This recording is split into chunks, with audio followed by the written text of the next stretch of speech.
Don't let anybody make you think that God chose America as his divine messianic force to be a sort of policeman of the whole world. God has a way of standing before the nations with judgment, and it seems that I can hear God saying to America, you are too arrogant. And if you don't change your ways, I will rise up and break the backbone of your power.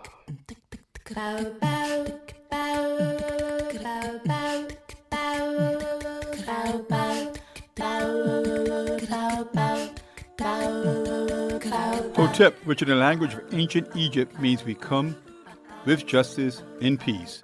Welcome to Freedom Now, a Saturday Pan-Africanist and Internationalist World Affairs program. Freedom Now is committed to the principle of the rights of all peoples and nations to self-determination. We thank you deeply for your contribution to KPFK, which permits programs like Freedom Now to stay on the air. In this era of corporate acquisition and co-optation of all dissident media, we provide the microphone, challenging their corporate and racist point of view. So stay tuned for Agenda here at Freedom Now.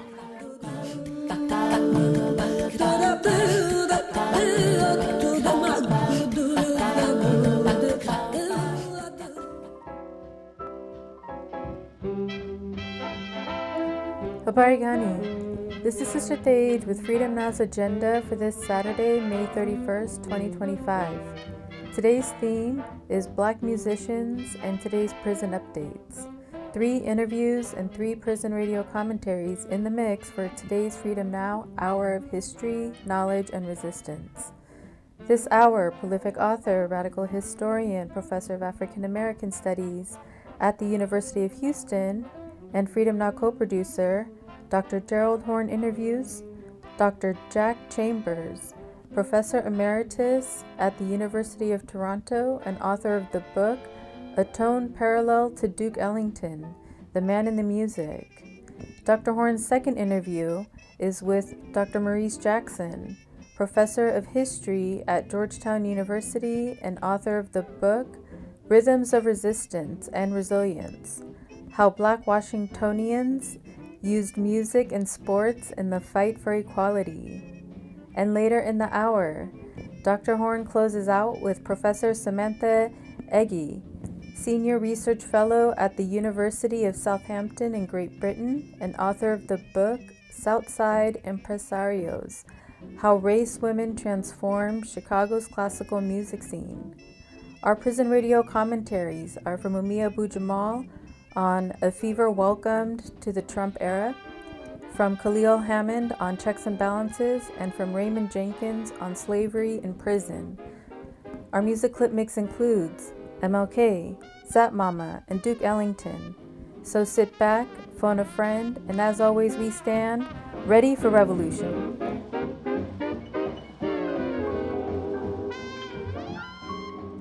This is a moment to be remembered, but not feared, because this is a moment of madness. What do I mean by that? In politics, the body politic, like in individual human beings, there are times that can be described as fevers, political fevers, that burn through society and transform it, not for the better, but for the worse. Because these are fevers of madness, born of anxiety, fear. The best fuel for any politician is fear, because they understand that when people are in periods of fear, they literally are not able to think. They are clustered in a ball of human survival in their minds, and therefore are open to the worst ideas ever uttered by men and women. Welcome to the Trump era. The politics is one thing. Guess what? The economy is another. We are flirting with economic disaster on the whims of one man who proclaims to be the smartest man in the room, when his history proves everything but that. The tariff is just another symptom of the fever of which I spoke. The tariffs are, and any real person who thinks economically knows this, the tariffs are another word for tax. And it has been said that the power to tax is the power to destroy. When you destroy the profits of companies, small businesses, families, communities, yes, and indeed nations, only social destruction can come from that. And we are about to see it with our own eyes. This is not, I repeat, this is not a moment of hope. But that moment, I assure you, will come. But it may come at a great cost, because we're in the midst of a fever, and it is burning like lava, ripping mountains apart. It is destructive, and it will destroy, and it will create chaos like many of us have never seen before. Those are the costs of political ignorance and fear, with love, not fear. This is Mumia Abu Jamal. These commentaries are recorded by Prison Radio.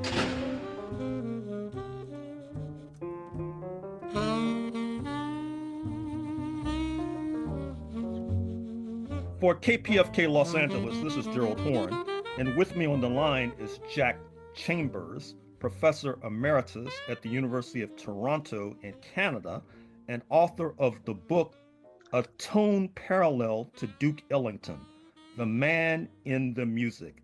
Thank you for joining us on Freedom Now, KPFK Los Angeles, Jack Chambers. That's a pleasure to be here, Gerald. Thanks for having me. It's a pleasure to have you. So who was Duke Ellington, and why did you write a book about him?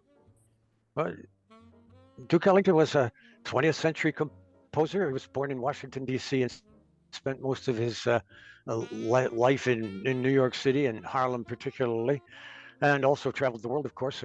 A great composer, a great American composer who made wonderful inroads into harmony and melody, and started out as a jazz musician, but wrote compositions that went well beyond jazz, including, of course, jazz and blues very prominently. But he also wrote symphonies, and he wrote soundtracks and all manner of other things. Very, very famous songs like Mood Indigo and Do Nothing Till You Hear From Me, and so on. So he was a very prolific composer, band leader, character, in fact, an MC, a person who gave many interviews in his day and is on YouTube in many guises, especially introducing songs and playing the piano. He's a person who everybody in the United States should know and adore, and one of the reasons for writing a book about him at this late date, 100 years after he was born, is because he seems to many of us to be tragically under-evaluated by especially the American public. He has a very nice European contingent, but not so much in the United States of America. So as you suggested, Duke Ellington wrote more than 2,000 compositions, pop songs, big band swing, reviews, hymns, tone poems, soundtracks, suites, ballets, concertos, symphonies. Any comment on his soundtracks, particularly his work in Hollywood?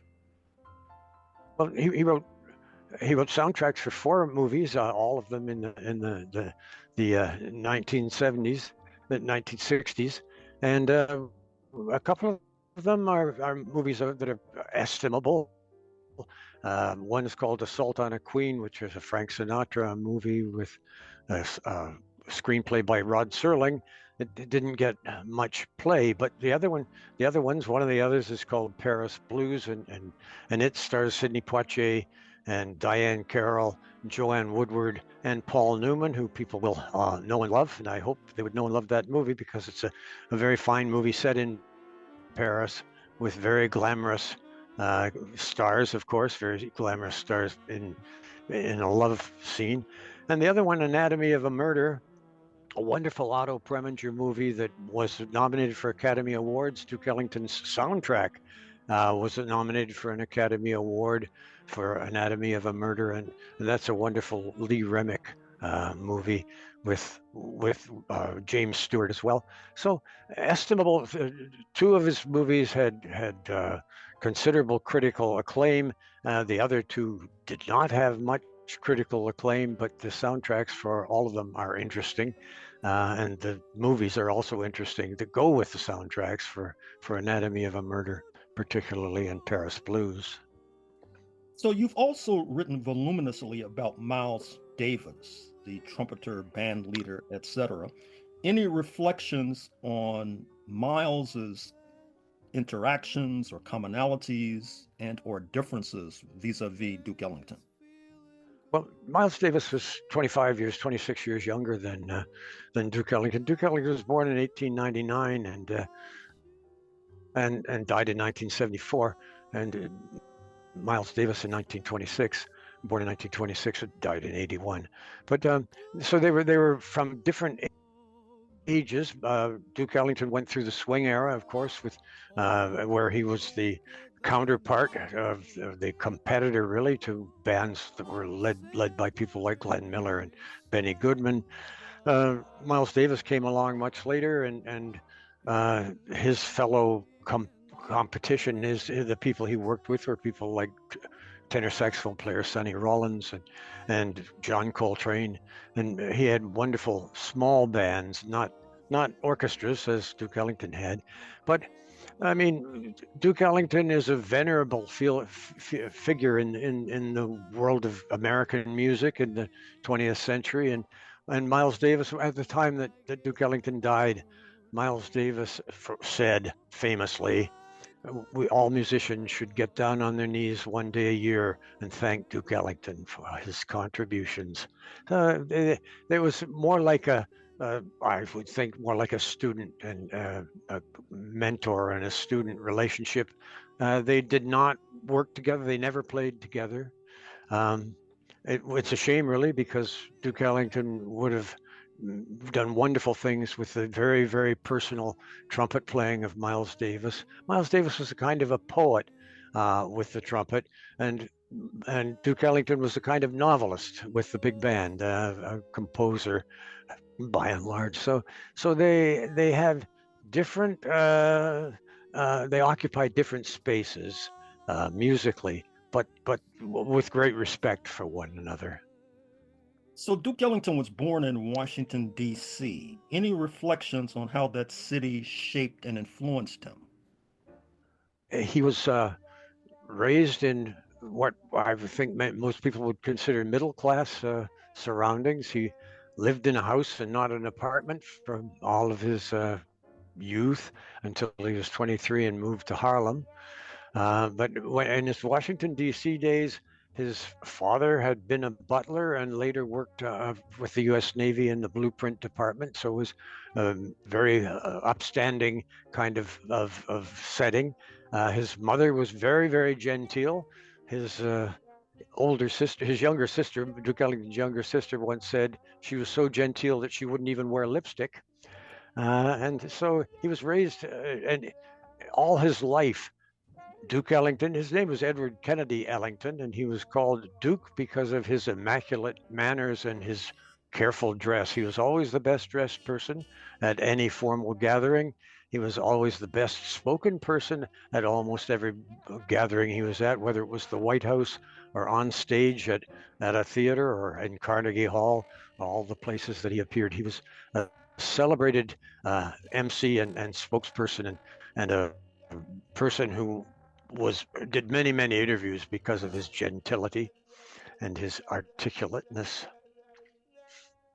Mm-hmm. So what is the Duke Ellington Society? Well, there are Duke Ellington societies all over the world. They are diminishing in number as we reach the 50th year of his death. But there's the most active Duke Ellington Society right now, in my opinion, is the one in Sweden, but the one that I belong to in Toronto, it's also very active. The one in New York is going through a kind of a transition right now. There's also one in Southern California, one in Washington, D.C., his hometown, where they recently just lost a very influential president. And so it's a kind of a collection of people who are full of admiration for the compositional skill, for the compositions, and for the music of Duke Ellington.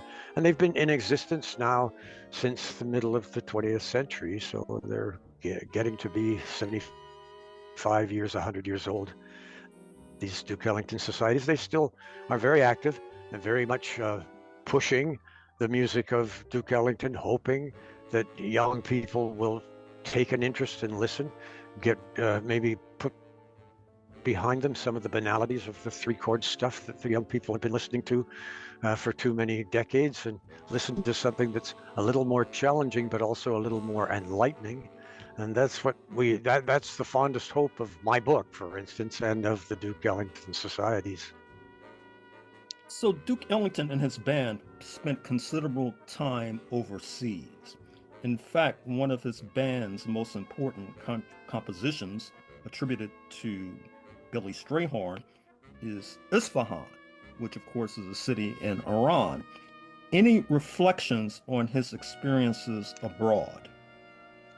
He was a world traveler. He had his first band in 1924, but and in 1933, the 1/3 of the way through the 20th century, he and his orchestra went by invitation to England and France and captivated the audiences there. The audiences there were already conversant with his music because of recordings. The orchestra and Duke Ellington himself was flabbergasted by the amount of familiarity they had. He was sent on that occasion to play at large venues like the Palladium in London, where he appeared alongside many other acts. And so the jazz enthusiasts in the country made a special concert setting for him so that he could play his more serious music, his less entertaining music in a way, on a special occasion. They knew all the instrumentalists, they knew all the people in his orchestra, they knew all the people who played important solos in his compositions, and it was just an eye-opening triumph. Lots of people think that perhaps it was after that the American critics began to take him even more seriously. Many European composers and musicians lauded his music and compared him to his contemporaries like Stravinsky and his older contemporaries like Debussy and Delius and so on. He was a composer of considerable innovation, and he made sounds that other people had not theretofore made, and so on. He was a great innovator as a composer as well as a musician. Finally, Jack. Oh, yeah, you go ahead. Yeah, you asked about Isfahan. Yes. And starting in the 1960s, which were also Duke Ellington's 60s, he was in his 60s at the time. He undertook a number of tours for the U.S. State Department, and then other tours that were sponsored by the Japanese and Australians and other people he traveled the world in the 1960s, and Isfahan was one of the outcomes of that first experience, the U.S. State Department sending him to 13 different cities in the Near and Middle East. And Isfahan, which is a magnificent composition, as you mentioned, I'm sure that's why you know about it, instead of about Harissa, which is also a part of the Far East Suite, which is the first composition, or set of compositions, 9 compositions that make a suite that came out of that excursion into the Near and Middle East. Mm-hmm. Finally, Jack Chambers, author of the book A Tone Parallel to Duke Ellington, The Man in the Music, We have a youthful audience. Would you recommend that the youth in our audience study at the University of Toronto? The University of Toronto has a magnificent music faculty. As it happens, I'm not part of it, although I've given many talks in their music faculty, as you might imagine. I'm in the Department of Linguistics, but the music department has a jazz component, and it studies Duke Ellington among many other composers and so on. But Duke Ellington, of course, the principal one in the jazz area. It's a wonderful university, a large university. It has an astounding reputation internationally for its research, not only in music and linguistics, but also in physics and chemistry and social work and many other areas. It's a magnificent large university in a beautiful setting in downtown Toronto. Downtown Toronto is itself a delight. Well, I'm afraid we're going to have to leave it there, Jack Chambers, but thank you for joining us on Freedom Now, KPFK, Los Angeles. Thank you very much, Gerald. Thank you.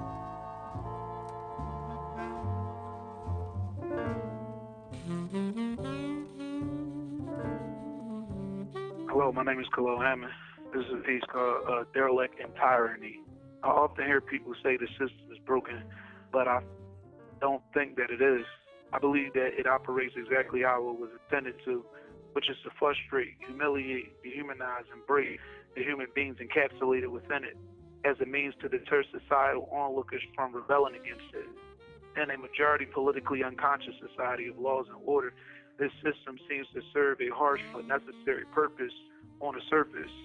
However, if some digging was done, it would be realized that the state of our current system is having an overall detrimental impact on our society. To more narrow the focus of my point, I place the focus on prisons and the purpose they are not serving. Many studies, reports, and analysts of the criminal justice system have found that poverty, a lack of education, broken family bonds, and a lack of employment or employment opportunities are the leading causes for why people turn to criminal activity for resolve. If these are where the biggest problems stem and rehabilitation is the goal behind prisons, then why aren't solutions to these issues the focal point of local governments or officials employed to maintain the prisons? The simple and most logical answer is that those in charge of and employed by the system benefit from it operating to a tune of organized chaos and confusion. Basically, rehabilitation is not the goal. As the recidivism rate fluctuates, it never significantly decreases, which should be indication that the current mode of operations isn't working for the agenda alleged. One of the biggest issues that I see is that there is no real oversight coming from outside of these prisons to keep employees honest about what's happening inside of them. This is why on occasion employees are able to sexually and or physically assault prisoners, steal from prisoners, kill prisoners, harass and or antagonize prisoners through deprivations and hostile interactions, and then falsely report what occurs with impunity. This doesn't teach the inmate populace how to become productive members of society, hence the recidivism rate. What should be alarming to those in society is that the majority of those subjected to these systematic oppressions for years will be returning to society one day worse than when they came to prison. Some may view this as a choice without completely understanding the psychological effects of long-term incarceration or the human conditioning of the incarcerated. However, without a proposed solution, we are doomed to perpetually continue the current disastrous cycle. As the start to create a solution for these institutional issues within the system, I propose that our society pushes our elected officials to establish a prison oversight board and require all prison guards to wear body cameras. There has to be checks and balances. These commentaries are recorded by Prison Radio.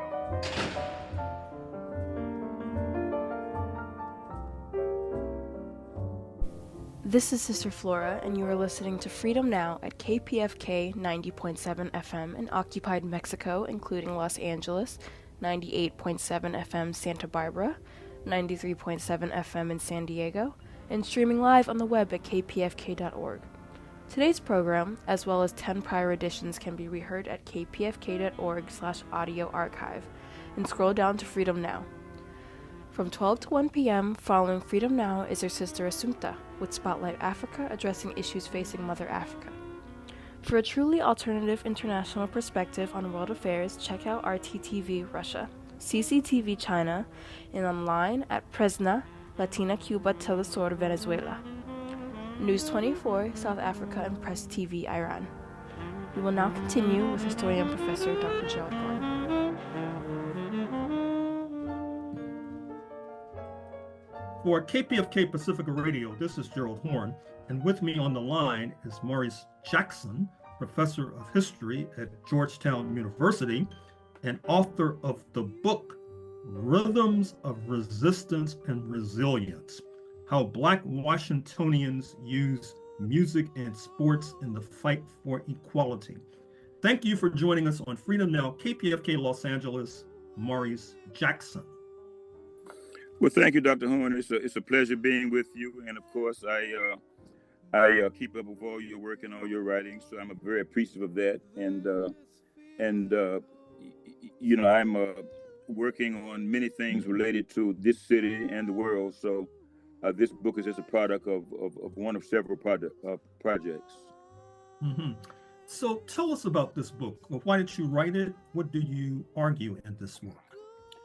Well, it came about, I had put together a book with any number of notable historians and jazz writers on called DC Jazz. And what it was we put 4 or 5 or 6 basic themes of the great artists who came out of DC, starting with Duke Ellington, James Reese Europe, and I'll get to those. And then as I did that, I figured that something broader was needed. And so I wrote this book. This book is it's a part of the first part of a very long book called Halfway to Freedom: The Struggles of African Americans in Washington, D.C., 1790 to 2020. And this book is just about the sports and music. And what I realized was that, you know, someone once asked me, well, how is sports and music, how that relate to the struggle for freedom? And I quoted Louis Armstrong to them: if I have to explain it to you, you never understand it. And what I meant was that and to me, it's a very obvious thing, but I'll go into some detail. You know, I looked back on the history of Washington, D.C., and I could count the very few times that African Americans have really worked together, or whites have really joined together with blacks on a noble cause. The anti-slavery movement was one, but it was skewed. But the first big time was when 1939, Eleanor Roosevelt and many others joined with Doxy Wilkerson and others to bring Miss Marian Anderson to sing in Washington. She had always sang in Washington at the great Dunbar High School, and she wanted to sing at the Constitution Hall, but they denied her that right. And therefore, Dr. Wilkerson and others were able to get the grounds of the Lincoln Monument there, and got the grounds, and had a concert in April 1939. 75,000 people showed up, but millions heard it overseas. She sang Ave Maria. She sings I Got the Whole World in His Hands. She sings Were You There When They Crucified My Lord? And this was the first big blow against discrimination in Washington, D.C. And I saw the music, the role of music. So I want to go back a little bit. And as I went back, I discovered that Frederick Douglass was a link between music and sports. Now, how is this? Douglass came to Washington as recorder of deeds. His son Charles had been one of the first blacks who joined up in the Civil War. When he's mustered out, he comes to Washington.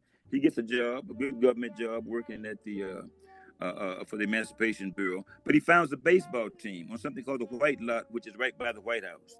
And they played their black teams and white teams. They played together, not together, but on the same fields.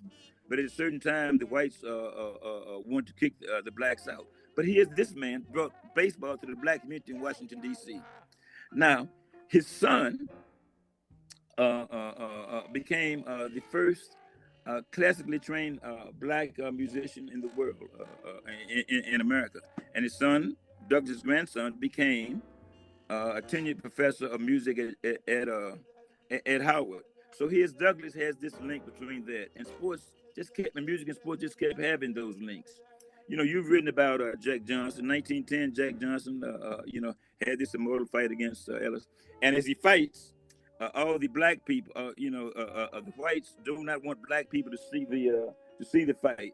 And so what happens is they have it in movie theaters, and they don't want blacks to see it in movie theaters. And there are riots against that to keep blacks from seeing Jack Johnson defeat Jim Jeffries. So you have all of these things. This is what sports. And then, of course, you have the great leaders in sports. It all starts with two people in Washington, in the jazz field, and that is Duke Ellington and James Reese Europe, and each one from Washington. James Reese Europe came here at the age of 10 from Mobile, Alabama. Duke Ellington, of course, born in Washington, and each one played a great role in internationalizing this music called jazz. So, Washington, D.C., as we all know, is a city of embassies. In that context, what role do the Ertegun brothers play in your book? Well, thank you. The Ertegun brothers, Ahmed and Nashri, had come to America from England. Their father, Mumia Ertegun, was the first ambassador from Turkey after the Ottoman Empire was overthrown, under Ataturk. And in London, they had gone to concerts at the Royal Albert Theatre and other places like that, Palladium, and other places like that. And they came to Washington. They wanted to look for jazz. But the only place they could find it was in nightclubs. They are very young teenagers, and they're Muslim, and the father is a devout Muslim. So he says, you can't be going to these clubs. Bring these musicians to the embassy. And they started bringing musicians, Cootie Williams, Duke Ellington, Lester Young, so many come there, Jack Teagarden. And they play, and at one night, a white senator, I cannot find his name, so I suppose it's Dennis or Eastland, one of those Mississippi.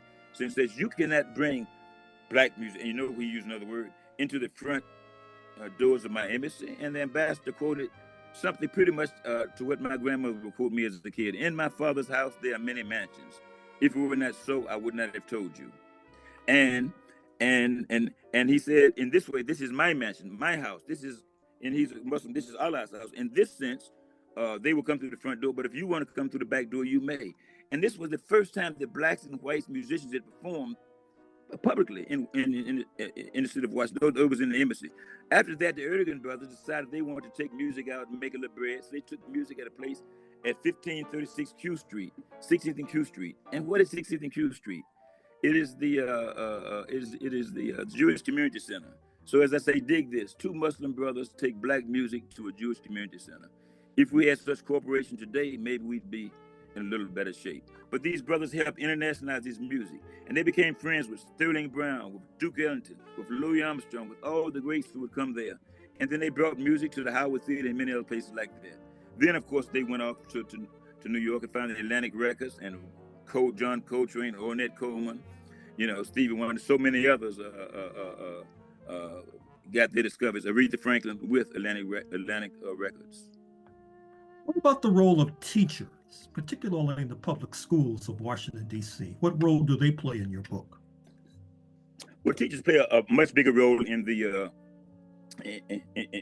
bigger book that I'm writing. But teachers come because they play a great role in public schools in educating. Duke Ellington, who went to Armstrong High School, and he speaks greatly of this teacher. Shirley Horne, who went to Dunbar. Dunbar is a school for more of elite blacks. And these teachers, and in these schools, you have music programs. As people know of a certain generation, in all public schools, you always had music and PE. And this wasn't, it was always, certainly when I was a kid, it changed in the 80s during the Reagan budget cuts, and they took both music and PE out of schools. And when they did that a lot, you saw the rise of type 2 diabetes. We did a study in Washington, D.C., and also in the Bronx. But also you saw the taking of music out of all the music and band programs. And this coincides with the development of rap and hip-hop, where people made their own instrumentation. But you had these people, and many musicians taught in public schools as they are staying in Washington. And then you had the role of the, in the bigger book, I talk about especially the role of the Washington Teachers Union and others.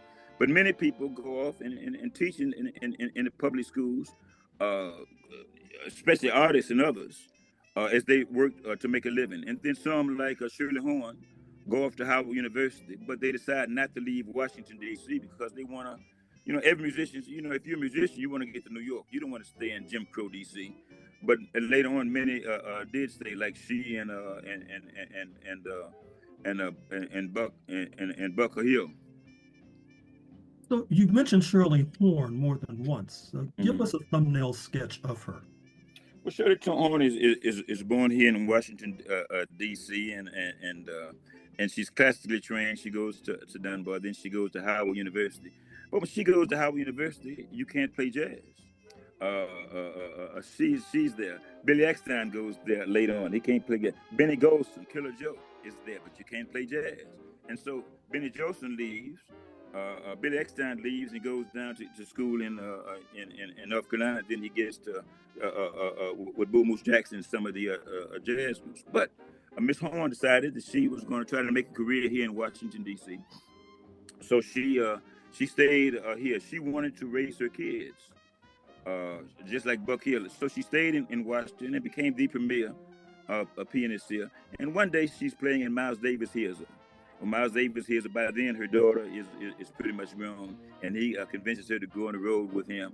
And as they say, the rest is history. She becomes the great singer with so many songs and she brought local musicians, Steve Williams and many others, to New York to play with her. And then, of course, Buck Hill and others. Buck Hill, what they call the wailing mailman. There's an old saying, Amzie Moore, the great Mississippi leader, said they'd always work in the post office. And so he went, and many musicians, Charles Mingus worked in the post office in Chicago. Many other musicians go to work in the post office because you can work in the daytime.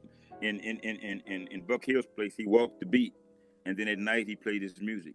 But Shirley Horne was a part of that. And later on, luckily I was able to get to meet her. I was quite close friends with Charlie Hayden, and whenever Charlie Hayden, the great bass player from California, would come in town, we'd go to Miss Horne's house, and she'd have a big thing of food. And she she became the great singer and the great pianist. You can't forget me, some of the great songs that she produced here in Washington. When many in Los Angeles think of Black Washingtonians in music, they think about Marvin Gaye. What role does he play in your book, and how does Washington, D.C. shape him as an artist? Well, he comes here, and Marvin Gaye is a child of the 40s and 50s and 60s, and he's a part of the whole doo-wop generation. He becomes a singer. He goes to Spingarn High School, at the same school at Baylor, and Dave Bing and others, Elgin Baylor and Dave Bing, and becomes everybody's in love with basketball. He becomes in love with basketball, but he has this voice, and he plays with local groups here. And then, of course, he discovered about Motown and goes there. But in Washington, D.C., he's revered because of the songs he puts out. Rocky's Moonshot, Spending on the Have-Nots, all the songs that he played, Inner City Blues, which I think is listed as the #1 protest songs of all America. And he's talking about the inner city problems. He has a brother who goes off to Vietnam, and he comes back with PTSD. We didn't know what that was at the time. And so he's writing about the tragedy of Vietnam, but also the inner city of wantonly spending millions of dollars on things like that. And so therefore, and Marvin Gaye is long, and he, along with Gil Scott-Heron, who was not from D.C., becomes the great poets, of the music of Washington. And of my generation, we remember, I think it may have been, 78, 79, when he sings the Star Spangled Banner, and it just really puts D.C. on the map with Marvin Gaye, and he sings it with such soul. No one that I know of is singing it with such rhythmic perfection as Marvin Gaye sang it, the national anthem, and then of course there were many other groups, Shirelles and many others, who come out of Washington's local singing groups. Finally, Professor Jackson, author of the book Rhythms of Resistance and Resilience. What about sports? You mentioned Elgin Baylor more than once. And of course, basketball fans today are familiar with Kevin Durant. But what do you have to say about Black Washingtonians and sports? Well, we in Washington in the 30s and 40s and 50s, they were two great teams. The Washington, and they formerly called them the Redskins, and now the name has changed. It was a big battle to do that. And the Washington Senators. Neither team would integrate. The Washington football team's theme was "Hail to the Redskins, hail ODC, hail to the name of the team, fight for Old Dixie." and they would not bring any blacks until 1962, when a trade was made for Ernie Davis. Now, from Syracuse, who died. Baseball is the same thing. Baseball, the Senator Calvin Griffin would not allow any blacks on the team. The first person that was black on the team was named Carlos Padilla. He brought in the 50s, but Padilla was Cuban. So since he was Cuban, and even though he was dark, Griffin considered him as white, so he brought him in the team. And Calvin Griffin left and went to Minnesota. And then, of course, the team is sold to George Bush in Texas. Then it comes back to Washington eventually. But there's a fight. There's a fight led by a black sportscaster named Sam Lacey and many other white sports writers. And they had such fun attacking Griffin. One says Washington has no Negroes and no victories. Washington has many people in the end zone, but for the other team. So they make these funds. Now, but when the team finally wins in 84, and I think 89 and 92, in all my years in Washington, I've never seen such unity of people coming out in the community. And hundreds of thousands of people coming out. My wife and I, we're very young. We go out, and there's this spirit. And it brought together people together. The only other time I've seen that happen in my time in Washington, D.C., and I've been fairly active in this city, is when the Georgetown Hoyas won the national championship in 1984. And when Randall Robinson, Sylvia Hill, and many others led the fight against apartheid at the South African Embassy, and people of all races and colors would come out.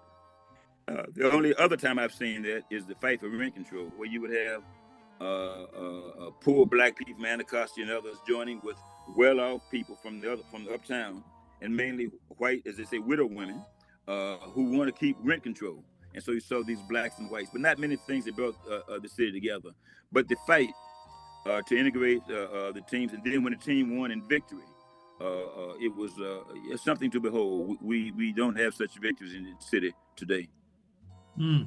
Well, Maurice Jackson, author of the book Rhythms of Resistance and Resilience, I'm afraid we're going to have to leave it there, but thank you for joining us on Freedom Now, KPFK, Los Angeles.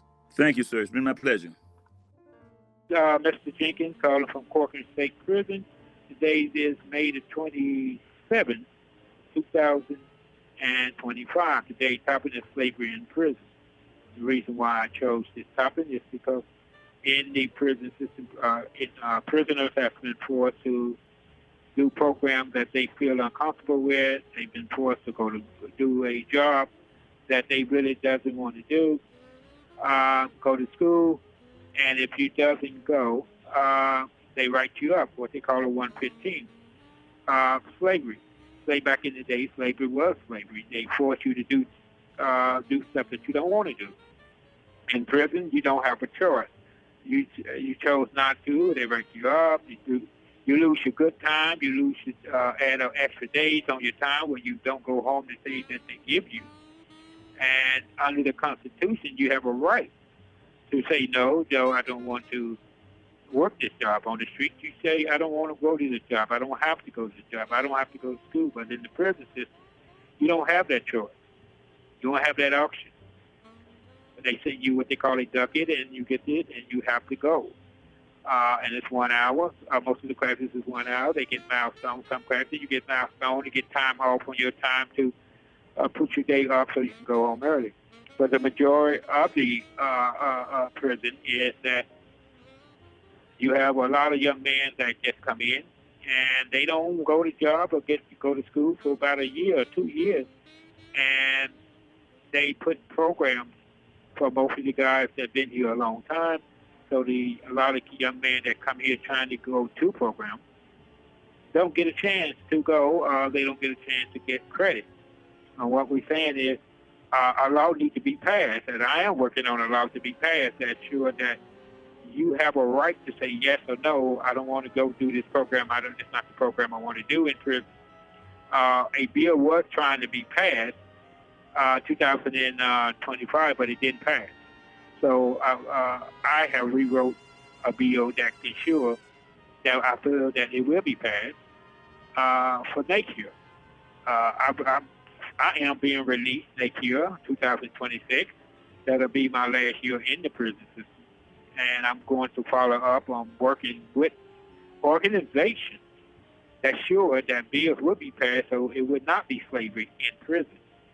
And we need to focus on prison because a lot of people out there doesn't understand prison, and they doesn't, focus on it because we too busy focusing on stupidity, celebrity, what they doing. But in the prison system, people forget that you have a lot of people in prison that shouldn't be in prison. You have a lot of people in prison that's coming out and doesn't have nothing to look forward to. We need to fix that cycle. We need to fix that. So my thing is this: let's stop the slavery in prison. Let's all get together as one, as the United States, because we are Constitution right. We are human. We are people too, and we shouldn't close the doors on that because that's what has been done. And we forget that guys in prison is human. So my suggestion is let's all work together and come up with a better solution and try to go to the House of Representatives, the Senator, or whatever we need to do together and make this happen because nobody should be a slave. And in the prison system, we are slaves. I am one of the inmates, and like I said, I'm parole inmate here. So my thing is this: let's work together, and I hope that we are work together and get this slavery out of prison. These commentaries are recorded by Prison Radio.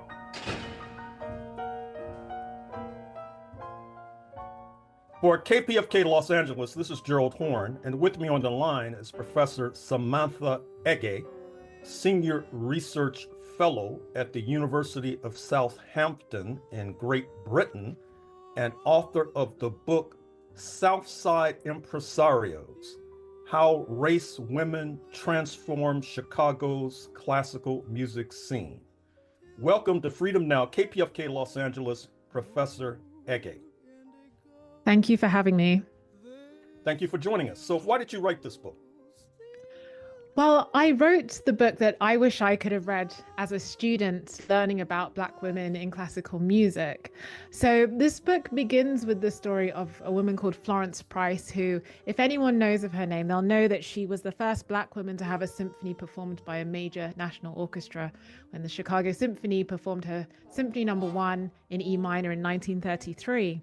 But with this book, I wanted to dive into the question of how did that happen? How did this Black woman rise to prominence, and were there other women like her? So this is really the behind the scenes of the Florence Price story, and in telling that story, I have been able to illuminate an incredible sisterhood within the history of Black classical music.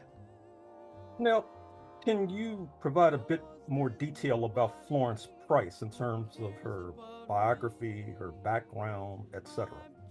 Yes, so Florence Price was born in 1888, and there are some sources that will say 87, but as is, the nature of the archive and the underdocumentation of especially Black women, there's a little bit of a dispute around her birth year, but in her own hand, she did write 1888.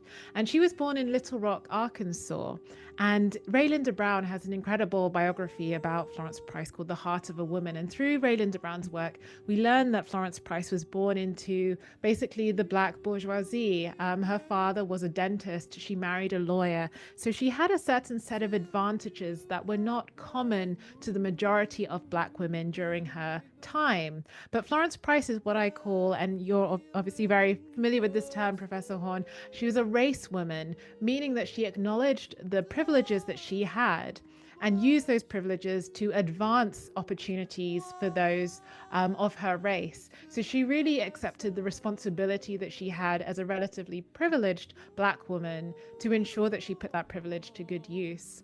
So she studied classical music at the New England Conservatory, and she was there as a teenager, in fact, and she absolutely stunned her teachers and her classmates with this very assured and confident voice as a composer and as a performer. And she also trained as an educator as well. So after her time in Boston, she went back to the South, and she became a teacher, which was really sort of the maximum opportunity for a Black woman of her class standing. That was really the most that she could aspire to. But composition was always calling to her, and so she would write music. But it wasn't until the Price family moved to Chicago in the 1920s in the context of the Great Migration that she really found the environment that she needed to pursue composition. So in Chicago, there was this incredible Black classical community that had been nurturing artists for decades, really. And so when Florence Price landed in that community, she really found herself at home. And as a classical musician myself, learning about classical music, we learn about all of these great men.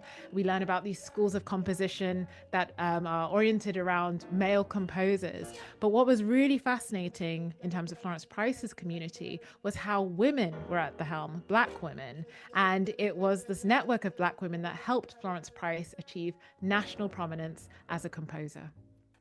So you discuss not only composers and performers, but managers, patrons, teachers, those active in churches, sororities, and clubs. In those categories, which Black women stand out for you? One of the most important women in this network was a woman called Maud Roberts George. Now, she started out as a soprano. She was a very celebrated singer who, in her own career, broke a lot of color barriers when it came to segregated venues. But then when she got married, she married a prominent judge called Albert B. George. She took a step back from performance, but stepped into a really important part of classical music making that we don't always talk about, and that's the patronage.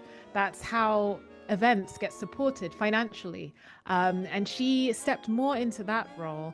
And eventually she also became a music critic for the Chicago Defender. So in being a music critic, she was an important mouthpiece really for Black classical music making.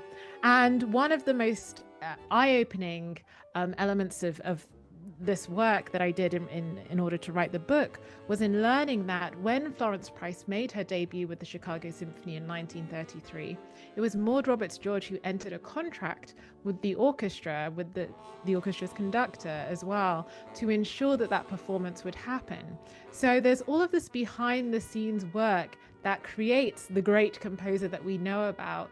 But I think in the instance of Florence Price, and knowing that so many Black women worked behind the scenes, it's really important to get into that story. So Maud Roberts George becomes a really important part of that narrative. And there are many other women too that you'll learn about as part of the South Side Impresarios. Was Chicago unique, or were there similar trends in, for example, Los Angeles, New York City, Detroit, etc.?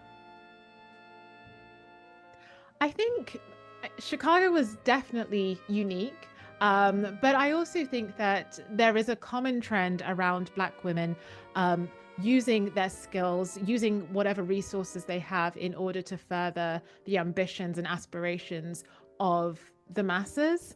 So in that sense, these race women in Chicago were not unique, and they were very much connected to other pockets of Black women's activity across the United States. But I think that what is really special about Chicago is how, I guess, you had different characters in a way, so we talk about Maud Roberts George, but also there was a woman called Nora Holt who founded the National Association of Negro Musicians, which affected classical music making on a national scale. But there was certainly something about Chicago that created, this really essential network that reverberated on a national scale. Who was Margaret Bonds? So I think of Margaret Bonds as a daughter of the Black Chicago Renaissance. And so people think obviously about the Harlem Renaissance, which was so incredibly pivotal in shifting the cultural landscape. But Chicago also had its own Renaissance, as led by composers like Florence Price and patrons like Maud Roberts George. And Margaret Bonds was born in Chicago, unlike Florence Price, unlike Maud Roberts George. And so she was really born into this incredible musical infrastructure. And when Margaret Bonds was younger, her mother, Estella Bonds, had this home where all of the classical musicians from, the most famous stars like Roland Hayes to those just starting out in their careers would gather at Margaret Bonds's family home. And Margaret Bonds absorbed all of this. She studied with Florence Price. She studied with William Dawson. She was so inspired. And so even though she was a really accomplished pianist, she composed as well. And so the sort of first few decades of her career, she dedicated to becoming this very accomplished pianist who also performed with the Chicago Symphony when Florence Price made her debut. So Margaret Bonds actually became the first Black instrumentalist to play with a major national orchestra. But Margaret Bonds loved to compose, and so she wrote a number of works. One of my favorites is for piano solo called Troubled Water, which is based on the spiritual Wade in the Water. And even in that piece alone, you can tell the influence of the earlier generation of composers who took classical forms and melded them with Negro spirituals, and also you can hear that Margaret Bonds is very much inspired by jazz and blues and more contemporary currents in American music. But she was really someone who inherited this incredible legacy of the Side Impresarios. Who was Hazel Harrison? So Hazel Harrison was a prominent pianist. She studied and worked in Berlin. So unlike many of the women that I write about in my book, she was one of the few to go overseas, and she was actually the first Black woman to perform with the Berlin Philharmonic. And it was this network of Southside Impresarios that sponsored her studies. And so Hazel Harrison, also another Black female pianist called Helen Hagen, who was the first Black woman to graduate from the Yale School of Music, are all very much interconnected through these networks of sisterhood in classical music, because these women could not achieve these incredible feats on their own. So if you trace Hazel Harrison, Helen Hagen, Florence Price, you can see that they're all connected by these networks of support and advocacy. Finally, Professor Ege, Senior Research Fellow at the University of Southampton in the UK, authored the book Side Impresarios: How Race Women Transformed Chicago's Classical Music Scene. What's next on your research agenda? I would say that it's twofold, really, because I'm a music historian and I'm also an accomplished concert pianist. So as a music historian, I'm very excited to say that by the end of this year, my co-edited collection with fellow Florence Price scholar Alexandra Corrie-Hill will be out in the world. It's called The Cambridge Companion to Florence B. Price. And each chapter is an essay taken on by a different Florence Price expert, whether an expert in her songs or her orchestral writing, or an approach in terms of how to analyze her music, how to hear her music. All of these different expert voices come together in this volume to give us a guide through how we might hear Florence Price in the 21st century.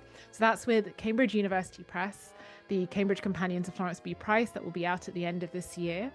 And as a concert pianist, I have been exploring stories that are a little closer to home. So if you know the name Samuel Coleridge Taylor, the British composer of African descent who actually inspired many of the women in my book, from Florence Price to Margaret Bonds, well, his daughter was also a composer, and she wrote a piano concerto in the 1940s, which I have recorded with the BBC Philharmonic and will be released on what will be my 6th album, which will be out this fall. So there's a lot to look forward to this year. A lot to look forward to indeed. Thank you for joining us on Freedom Now, KPFK, Los Angeles. Thank you so much. And in closing, we'd like to thank the professors who joined our program today. Thank you, Jack Chambers, Maurice Jackson, Samantha Ege. Thank you to our producers, Dr. Gerald Horne, Sister Flora, Sister Femi, Brother Brandon, our ancestor D-Don, our board op Wendell, and all those who made today's program possible. Signing off for Freedom Now, this is Sister Thage, and until next week, as always, we stand ready for revolution. We state these facts only to let you know that those of us who are revolutionary, Pan-Africanists, is not because we love revolution. It is historically determined, and we have no alternative but to follow history and to use history for the benefit of our people.